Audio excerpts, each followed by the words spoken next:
Star Wars Outlaws is f***ing awesome. I seem to be digging myself an even deeper grave every upload because this is the third entry in my Overhated and Underrated series. Something easy about this entry though is that it's not hard to realize why it's overhated. I mean, holy f***. I saw a Reddit post a few days ago from a Star Wars Outlaw player who got a hate message just for playing the game. Gamers are wild, bro. Every YouTube video that even shows Star Wars Outlaws is plagued with comments yapping about how the game started World War II.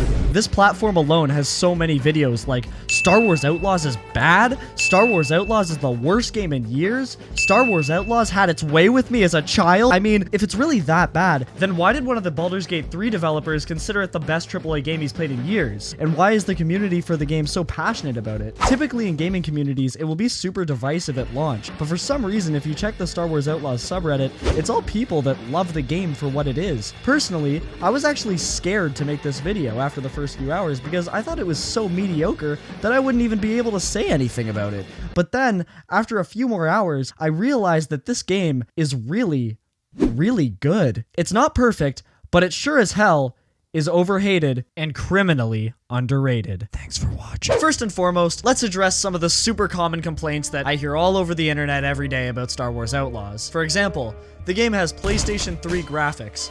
This is what we call straight up rage bait. Nobody actually believes this. I mean, the vegetation physics accompanied with the high resolution models and textures makes this game look like real life at some points. I mean, seriously, look at some of these screenshots. It's just jaw-dropping stuff. I will say that the explosions look rough. I don't know why everything else in the game looks like intercourse to the eyes, but explosions just look edited on top of everything else because they don't really reflect off of anything very well. And even though the effect itself is bright and crazy, the environment doesn't demonstrate that something explosive happened, so the explosions just look like filler. But otherwise, yeah, the PS3 graphics claim is crazy, and if you actually believe that, you're probably a walking 720p texture, bro. I don't know what else to tell you. Another complaint that you've probably heard once or twice is that the game is broken. So I consider a broken game to mean that it straight up doesn't work. And in my time playing Star Wars Outlaws on my laptop, by the way, here is a picture of my setup.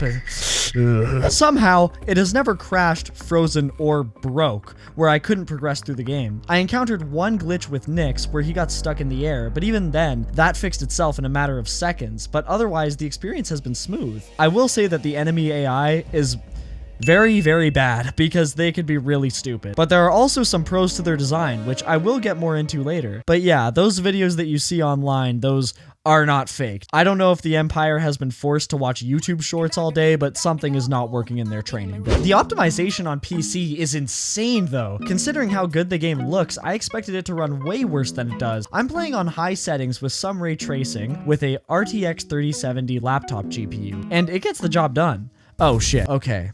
I think my brain cells have been restored after going over all that. Relationships with different gangs around the worlds is a major part of Star Wars Outlaws, and in every mission you can make various choices that impact Kay's reputation with those groups. The Pikes, a large crime syndicate, basically run to Shara, the first planet that Kay can fully explore in the game. I knew early on that I didn't want to side with them, so instead I ran with the Crimson Dawn and messed with the Pikes operation as much as I possibly could. I even did a side mission where I stole 3 keycards to open up a vault they have with a bunch of treasure hidden inside one of their bases. Each keycard could be located at a different spot, and for one of them, I played it stealthy and then killed every last one of them, stole their stuff, and made my way out of there. For one of the other cards, I rode my speeder and really embraced the idea of gang violence when I hit him with a drive-by. That moment was easily one of my best Star Wars Outlaws experiences so far. Racing on the speeder and gunning down a whole clan while outrunning bullets was not only cinematic as hell, but wasn't quite like any other game I've experienced. In Grand Theft Auto, doing a drive-by is naturally a lot more grounded,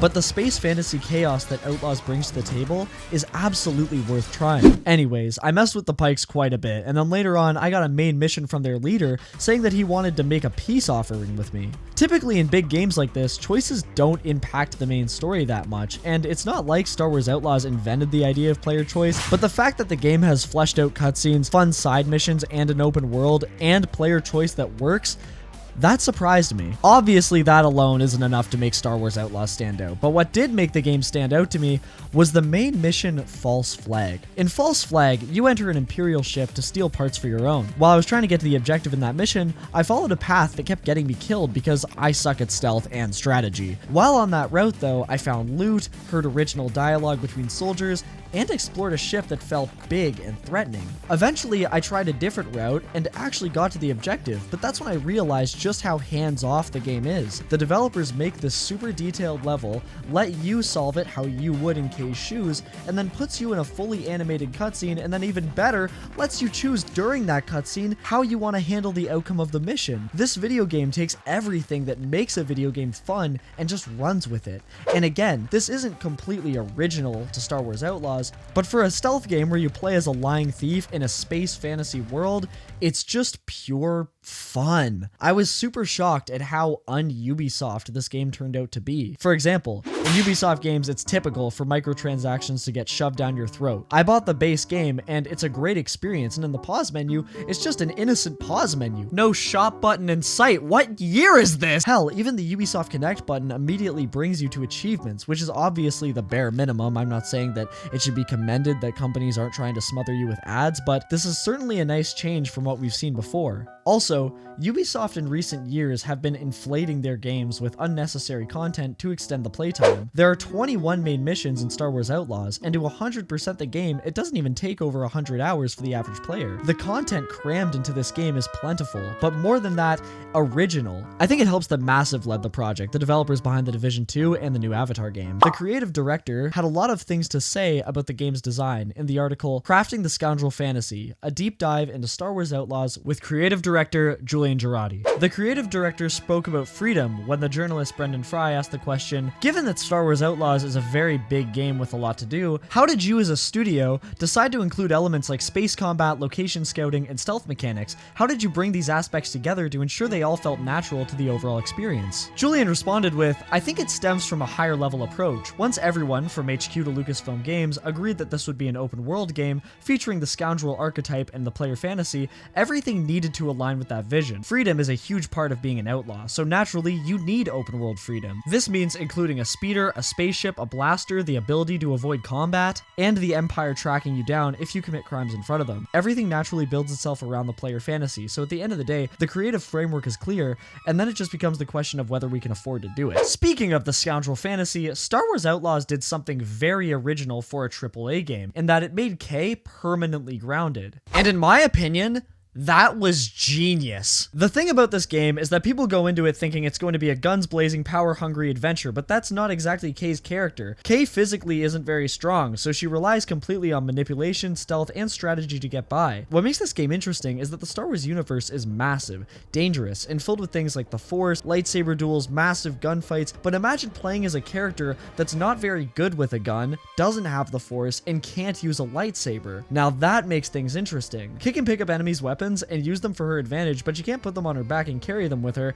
and a lot of players were upset that that wasn't a feature, but in the context of her character, that's just not her style. Kay is fast, crawls through vents, and can get herself out of bad situations, but is certainly not that physically strong, so carrying a rifle on her back for long periods of time just doesn't make sense. Her blaster can be upgraded and is modified throughout the game, but it's more of a last resort, because the fact is, one person against a swarm of soldiers isn't very ideal, and if she was able to carry a bunch of weapons and take down swarms of enemies, the idea of being a mouse surrounded by giants wouldn't be so daunting anymore, since you as the player would be on the same level as the pursuers, which would ruin the scoundrel fantasy. Instead of letting the player turn their brain off and shoot, the design encourages the player to think about how they can use the little resources they have and their animal companion to accomplish their goal.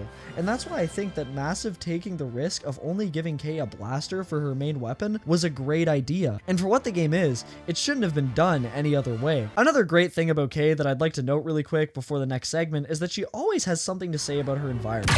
Ooh, still in one piece. I think it helps that Massive brought so much life to the spaces they made, because no matter where I am, Kay always says something original, and it just brings me that much closer to the world. And speaking of immersion, holy shit. One of the first things I noticed about the game is how much it utilizes the PlayStation 5's controller. If I run, I can feel Kay's footsteps in the vibration, but if I walk, it's a lighter feeling yet still present. When there's loud music playing in a club, the bass is felt in the controller. When I'm lockpicking, the light on my DualShock is timed with the beat during the rhythm minigame. And even though I don't use this next feature, they even allow you to motion control your aim, which is pretty cool. I remember being an absolute sweaty, greasy god on Splatoon 2. God, It's been so long since I played that game. Where did the days go, man? The orchestra behind the game's soundtrack is the Blake Robinson Synthetic Orchestra, and it is actually jaw-dropping. I'm sure this game won't come close to Game of the Year, but its soundtrack should win, at least for now, because it's amazing. No matter what's happening, it fits the moment and makes everything feel that much more intense and powerful.